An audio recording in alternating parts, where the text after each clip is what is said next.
Hi friends, welcome back to abitamilyoutuber. நீங்கள் நம்ம சேனலுக்கு புதுசுனா மறக்காம abitamilyoutuber சேனல் சப்ஸ்கிரைப் பண்ணுங்க. பக்கத்துல இருக்க பெல் பட்டனும் கிளிக் பண்ணுங்க.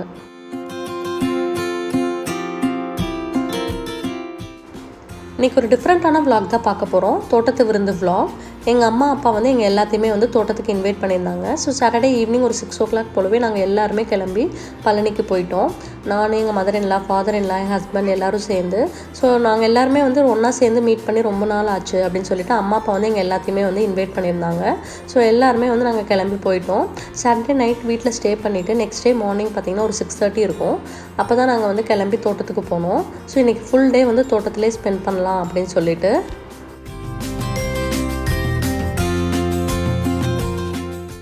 ஃபஸ்ட்லாம் பார்த்திங்கன்னா நம்ம அடிக்கடி வெளியே போவோம், ஏதோ ஒரு ஃபங்க்ஷனில் போய் எல்லாத்தையும் மீட் பண்ணுவோம், இல்லை ஷாப்பிங் போவோம், தேட்டர் போவோம். பட் இந்த COVID-19 யாருமே எங்கேயுமே அவ்வளோக்கும் வெளியே போகிறதே இல்லை. ஸோ இப்போ தோட்டத்துக்கு போகிறது அப்படிங்கிறதே பார்த்திங்கன்னா ஒரு பெரிய பிக்னிக் ஸ்பாட்டுக்கு போகிற மாதிரி ஆயிடுச்சு. ரொம்ப ஹாப்பியாக காலையில் எழுந்திரிச்சு எல்லாம் கிளம்பி நாங்கள் தோட்டத்துக்கு போயிட்டோம். இந்த தொட்டி எல்லாமே பார்த்திங்க அப்படின்னா இதில் இருக்க எல்லா செடியுமே வந்து அம்மா வீட்டிலேருந்து கட் பண்ணிவிட்டு வந்து வச்சது தான்.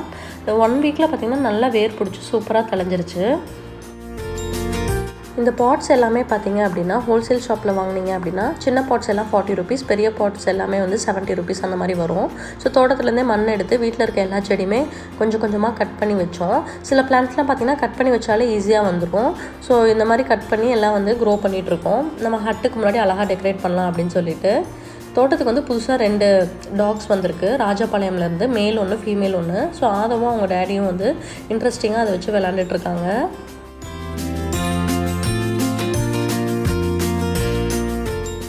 போன தோட்டத்து vlogல பார்த்துருந்தீங்க அப்படின்னா ஒரு குட்டி டாக் பார்த்துருப்பீங்க, சிம்பான்னு சொல்லிட்டு. அந்த டாக் தான் இது கண்ட்ரி ப்ரீடு. எங்கள் ஃபாதர்-இன்-லா, அதுக்கப்புறம் என் ஹஸ்பண்ட், தம்பி, டேடி எல்லாருமே வந்து ஒன்றா உட்காந்து காஃபி சாப்பிட்டு எல்லாருமே பேசிகிட்டு இருந்தாங்க.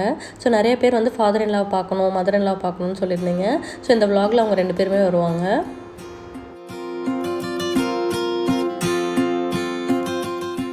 நானும் என் ஹஸ்பண்டும் வந்து ஜஸ்ட் ஒரு வாக் போயிட்டு வரலாம் அப்படின்னு சொல்லிட்டு நாங்கள் எல்லாம் நடந்து போயிட்டுருந்தோம். பார்த்தா நிறைய பீகாக் சவுண்ட் கேட்டுகிட்டே இருந்துச்சு. பக்கத்தில் போனாலே டக்குன்னு பறந்துடும். தூரத்துலேருந்து ஒரு வீடியோ மட்டும் எடுத்துகிட்டு இருந்தேன். கரெக்டாக அந்த பீகாக் வந்து பறந்து கீழே வந்து உட்காரும்.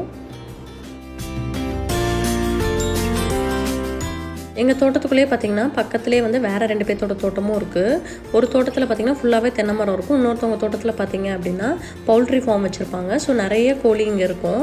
ஸோ எப்போ வந்தாலுமே போய் அதெல்லாம் வந்திருக்கு, எப்படி இருக்குது அப்படின்னு சொல்லி சும்மா போய் பார்த்துட்டு வருவோம்.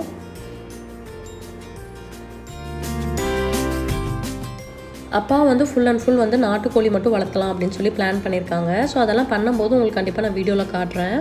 ஸோ மாடு, நாட்டுக்கோழி, ஆடு அது எல்லாமே வந்து நம்ம தோட்டத்தில் வளர்த்தலாம் அப்படின்னு சொல்லியிருக்காங்க. நாங்கள்லாம் சின்ன குழந்தைங்களா இருக்கும்போது வந்து மாடு மட்டும் வச்சு வளர்த்திட்டு இருந்தாங்க. அதுக்கப்புறம் பார்த்திங்கன்னா அதுக்கப்புறம் பண்ணுறதில்ல. இப்போ மறுபடியும் வந்து பண்ணலாம் அப்படிங்கிற மாதிரி சொல்லியிருக்காங்க. காலையில் இந்த மாதிரி ஜஸ்ட் தோட்டத்துக்குள்ளே போய் நல்ல ஒரு ரவுண்ட் அடிச்சுட்டு வந்தாலே பார்த்திங்கன்னா மைண்டுக்கு வந்து ரொம்பவே ரெஃப்ரெஷிங்காக இருக்கும். சூப்பர் நாப்பியர்னு சொல்லிட்டு அப்பா வந்து அந்த சைட்லாம் போட்டிருந்தாங்க.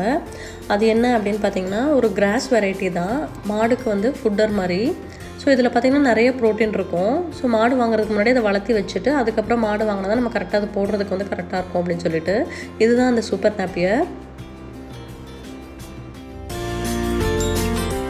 சூப்பர் நாப்பியர் பார்த்திங்க அப்படின்னா கவுக்கெல்லாம் பார்த்திங்கன்னா நல்லாவே ஒரு ஹெல்த்தி ஃபுட் அப்படின்னு சொல்லுவாங்க. ஏன்னா இதில் நிறைய ப்ரோட்டீன் இருக்குது அப்படிங்கிறதுனால. நாங்கள் போய் தோட்டத்தில் எல்லாம் ஒரு ரவுண்ட் அடிச்சுட்டு வந்துட்டோம். அம்மா வந்து என்ன பண்ணுறாங்க அப்படின்னு பார்த்திங்கன்னா இட்லி ரெடி பண்ணிகிட்ருக்காங்க. எங்கள் மதர்-இன்-லா வந்து எல்லாமே கட் பண்ணி கொடுத்துட்ருந்தாங்க. ஸோ நேற்றே பார்த்திங்கன்னா மாவெல்லாம் ஆட்டி காலைல வரும்போது அம்மா இட்லி எடுத்துகிட்டு வந்துட்டாங்க. இட்லி பானை இல்லை அப்படிங்கிறதுனால குக்கர்லேயே பார்த்திங்கன்னா இந்த மாதிரி தட்டை வச்சு மூடி வச்சு வேக வைக்கிறாங்க.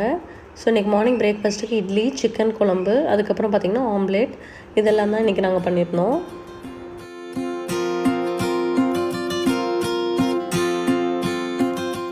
தோட்டத்தில் வந்து குக் பண்ணுறது பார்த்திங்கன்னா ரொம்ப ஈஸியாக இருக்கும், அதே மாதிரி ஜாலியாக இருக்கும். குட்டி கிச்சனில் டக்குன்னு ஒர்க் முடிஞ்சிற மாதிரி இருக்கும். இப்போ வீட்டில் இருக்கோம் அப்படின்னா நம்ம எல்லாத்தையும் க்ளீன் பண்ணிகிட்டே இருக்கணும். A to Z எல்லா ஒர்க்கும் சேர்ந்து பார்க்குற மாதிரி இருக்கும். ஆனால் தோட்டத்தில் ஒர்க் பண்ணும்போது அந்த மாதிரி தெரியவே தெரியாது. எல்லோரும் பேசிட்டு எல்லாம் ஒன்றா உட்காந்து ஒர்க் பண்ணுற மாதிரி இருக்கும். என் தம்பியும் என் ஹஸ்பண்டும் வந்து சாப்பிட்டுட்ருக்காங்க. ஸோ தோசை, இட்லி, அதுக்கப்புறம் பார்த்திங்கன்னா சிக்கன் குழம்பு, ஆம்லேட், இதுதான் இன்றைக்கி மார்னிங் பிரேக்ஃபாஸ்ட்டுக்கு வந்து அம்மா ரெடி பண்ணியிருந்தாங்க. கூட நானும் கொஞ்சம் ஹெல்ப் பண்ணிகிட்டு இருந்தேன்.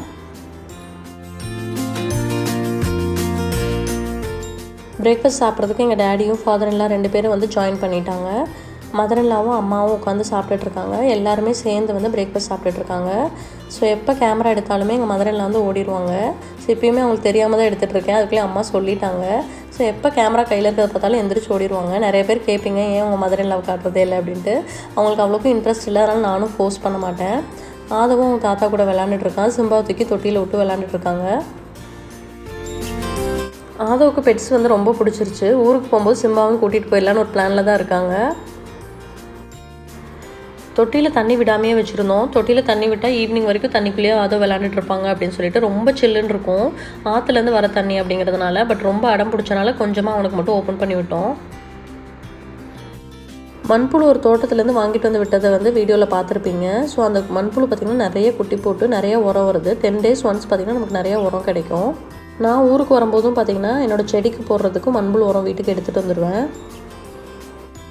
இன்றைக்கி லஞ்சுக்கு வந்து அம்மா வந்து டிஃப்ரெண்ட்டான ஒரு மீன் குழம்பு செய்கிறாங்க. நான் ஆல்ரெடி வேறு மாதிரியான மீன் குழம்பு ரெசிபி ஷேர் பண்ணியிருப்பேன். இது அம்மா ஸ்டைலில் 1 கப் அளவுக்கு சின்ன வெங்காயம் வந்து வதக்கிட்டு இருக்காங்க. அது கூடவே வந்து 3 தக்காளி போட்டாங்க. ஸோ இது எல்லாத்தையுமே வந்து ஒரு லேசாக வதக்கினா போதும். இது கூடவே கொஞ்சமாக கறி லீவ்ஸும் ஆட் பண்ணிவிட்டு அதை வந்து வதக்கிக்கலாம். ஸோ தக்காளி எல்லாமே வந்து அரைக்க தான் போகிறோம். அதனால் வந்து கட் பண்ணி போடணுன்னு அவசியம் இல்லை. இந்த அளவுக்கு வதக்கி எடுத்துக்கலாம். இது வந்து எல்லாமே மசால் வந்து வறுக்கிறதுக்கு எல்லாமே எடுத்து வச்சுருக்கோம். ஒரு 4 டேபிள் ஸ்பூன் மல்லி எடுத்து வச்சுருக்காங்க. 15 காஞ்ச மிளகாய், ஒரு டேபிள் ஸ்பூன் வந்து சீரகம், 1 டேபிள் ஸ்பூன் மிளகு, 1 டேபிள் ஸ்பூன் சோம்பு, ஒரு டீஸ்பூன் வந்து அரிசி. ஸோ இது எல்லாத்தையுமே வந்து நம்ம வறுத்து அரைக்க போகிறோம். காரம் வந்து உங்களுக்கு ஏற்ற மாதிரி நீங்கள் போட்டுக்கலாம். காரம் கொஞ்சம் ஜாஸ்தியாக வேணும்னா மிளகா அதுக்கு ஏற்ற மாதிரி நீங்கள் போட்டுக்கலாம். ஸோ இது எல்லாத்தையுமே வந்து ட்ரை ரோஸ்ட் தான் பண்ண போகிறோம். ஆயில் எதுவும் ஆட் பண்ணாமல் எல்லா ஸ்பைசஸையும் ஒன்றா போட்டு நம்ம இந்த மாதிரி ட்ரை ரோஸ்ட் பண்ண போகிறோம். இது எல்லாமே வந்து நம்ம ஒன்றா சேர்த்து வறுக்கிறோம். ஆனால் வந்து அரிசி வந்து இதோடு சேர்க்கக்கூடாது. அரிசி வந்து செப்பரேட்டாக தான் வறுக்கணும். ஸோ இது எல்லாத்தையுமே எடுத்துகிட்டு நம்ம அரிசியை போட்டு வறுத்துக்கலாம். அரிசி வந்து சிம்மில் வச்சு லேசாக வறுத்திங்க அப்படின்னா நல்லா பொரிஞ்சு வந்துடும். அரிசி வந்து பார்த்திங்கன்னா குழம்பு கொஞ்சம் நல்ல திக்னஸ் கொடுக்கும். அதுக்காக தான் அரிசி ஆட் பண்ணுறாங்க. கரெக்டாக இந்த மாதிரி பொரிஞ்சதும் வந்து அடுப்பை ஆஃப் பண்ணிவிடுங்க. ஸோ இது எல்லாத்தையுமே வந்து நம்ம ஃபஸ்ட்டு அரைச்சிக்கலாம். அரைச்சிட்டு அதுக்கப்புறம் வெங்காயம் தக்காளி அரைச்சிக்கலாம். இந்த மாதிரி ஸ்பைசஸ்லாம் வறுத்து அரைக்கும் போது ஃபஸ்ட்டு ஸ்பைசஸை போட்டு நல்லா பவுடராக அரைச்சிட்டு அதுக்கப்புறம் தான் நம்ம வந்து வெங்காயம் தக்காளி ஆட் பண்ணணும். எல்லாத்தையும் ஒன்றா சேர்த்து நம்ம அரைச்சோம் அப்படின்னா இது நல்லாவே அரைப்படாது. ஸோ ஃபஸ்ட்டு அதை அரைச்சி எடுத்துகிட்டு அது கூடவே பார்த்திங்கன்னா வெங்காயம் தக்காளி வதக்கி வச்சுருந்ததையும் அரைச்சி இதோடு சேர்த்து ஒன்றா மிக்ஸ் பண்ணிடுறாங்க.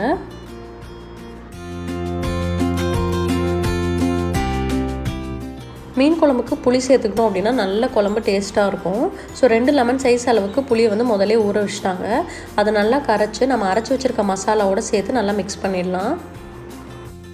மீன் குழம்புக்கு ரெடி பண்ண வேண்டிய மசாலா எல்லாமே நம்ம ரெடி பண்ணிட்டோம். இப்போ வந்து குழம்பை தாளிச்சிடலாம். ஸோ கொஞ்சமாக ஒரு சட்டியில் வந்து நல்லெண்ணெய் ஆட் பண்ணியிருக்காங்க. எண்ணெய் வந்து நல்லா சூடாகட்டும்.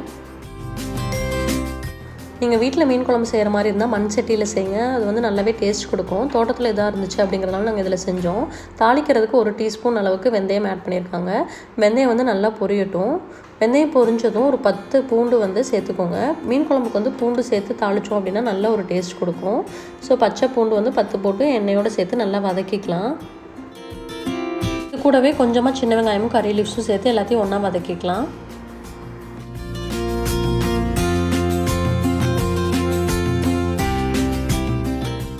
நம்ம அரைச்சி ரெடி பண்ணி வச்சுருக்க இந்த மசாலாவை வந்து நல்லா கலக்கி விட்டுட்டு இந்த குழம்போடு சேர்த்து நல்லா கொதிக்க விட்டுறலாம். ஸோ மசாலா அரைக்கிறது மட்டும்தான் டைம் ஆகும். மற்றபடி கொதித்த உடனே நம்ம மீனை போட்டோம் அப்படின்னா மீன் குழம்பு ஈஸியாக ரெடி ஆகிடும். இப்போ தேவையான அளவுக்கு உப்பு சேர்த்துக்கலாம். மீன் குழம்பு வந்து நல்லா கொதிக்கணும். கொதிச்சதுக்கப்புறம் தான் நம்ம மீன் போடணும். ஸோ சிம்மில் வச்சு நல்லா கொதிக்க விட்டுருங்க. நல்லா கொதித்து வரும்போது அந்த டைமில் வந்து நம்ம ஃபிஷ்ஷை வந்து நல்லா வாஷ் பண்ணி ஆட் பண்ணிக்கலாம். நீங்கள் எந்த வெரைட்டி ஆஃப் மீன் வேணால் எடுத்துக்கலாம். நாங்கள் வந்து இன்றைக்கி வெறா மீன் தான் ஆட் பண்ணுறோம். ஸோ குழம்பு நல்லா இந்த மாதிரி கொதிச்சதுக்கப்புறம் மீனை வந்து ஆட் பண்ணிட்டோம். ஆட் பண்ணி சிம்மில் வச்சு மூடி வச்சுருங்க. மீன் குழம்பு வந்து ரொம்ப நேரம் கொதிக்க விட்டிங்க அப்படின்னா மீன்லாம் கரைஞ்சிரும். நல்ல ஒரு கொதி வந்தோடனே ஆஃப் பண்ணிடுங்க. இப்போ சூப்பரான மீன் குழம்பு வந்து ரெடி ஆயிடுச்சு. இந்த ரெசிபி ட்ரை பண்ணி பார்த்துட்டு எப்படி இருந்துச்சு அப்படின்னு மறக்காமல் கமெண்ட்டில் சொல்லுங்கள். நல்ல ஒரு டேஸ்டியான டிஃப்ரெண்ட்டான மீன் குழம்பு வந்து அம்மா இன்றைக்கி செஞ்சு காமிச்சிருக்காங்க. மீன் குழம்பு வைக்கிறதுக்கு முன்னாடியே பார்த்திங்கன்னா மசாலாம் தடவி வச்சுட்டாங்க அம்மா. ஸோ மீனில் பார்த்திங்கன்னா நல்லா வந்து மசாலா இறங்கி இருந்துச்சு. மதரில் வந்து எல்லாத்தையும் வெளியே உட்காந்து பொரிச்சிட்ருக்காங்க. தோட்டத்தண்ணா வந்து எல்லாத்துக்கும் வந்து வாழையில் பொரிச்சிட்டு வந்துட்டாங்க. எல்லாத்தையும் கட் பண்ணி ரெடி பண்ணி வச்சுட்டாங்க. எல்லாத்துக்கும் வந்து லஞ்ச் சர்வ் பண்ணிட வேண்டியதான். ஸோ ஃபாதர் இல்லா, என் தம்பி, என் ஹஸ்பண்ட் 3 பேரும் வந்து லஞ்ச் சாப்பிட்றாங்க. ஸோ எல்லாத்துக்கும் வந்து நான் சர்வ் பண்ணிகிட்ருக்கேன். இன்றைக்கி லஞ்சுக்கு அம்மா என்னென்ன பண்ணியிருந்தாங்க அப்படின்னா, தலப்பாக்கட்டி ஸ்டைலில் வந்து ஒரு மட்டன் பிரியாணி பண்ணியிருந்தாங்க. அதுக்கப்புறம் ஃபிஷ் ஃப்ரை, மீன் குழம்பு, ஆனியன் பச்சடி. ஸோ இதெல்லாம் தான் இன்றைக்கி லஞ்சுக்கு. மீன் குழம்பு, மீன் வறுவல், மட்டன் பிரியாணி எல்லாமே செம்ம டேஸ்ட்டாக இருந்துச்சு. அம்மா தான் இன்றைக்கி எல்லா ரெசிபியுமே பண்ணாங்க. என் தம்பி வந்து இன்ட்ரெஸ்ட்டாக ஃபோட்டோ எடுத்துகிட்ருக்காங்க இன்ஸ்டாகிராமில் போஸ்ட் போடுறதுக்காக. ஸோ இன்றைக்கி ஒரு அண்ணா வந்து எல்லாத்துக்குமே ஆயில் மசாஜ் பண்ணி விட்டாங்க. இவங்க 3 பேருமே குளிச்சுட்டு வந்து லஞ்ச் சாப்பிட்டுட்ருக்காங்க. டேடி வந்து குளிக்கிறதுக்கு போயிருக்காங்க. ஆயில் மசாஜ் பண்ண டயரில் சேர்லேயே படுத்து நல்லா தூங்கிட்டு இருக்காங்க. அதோ இன்னும் லஞ்ச் கூட சாப்பிடல.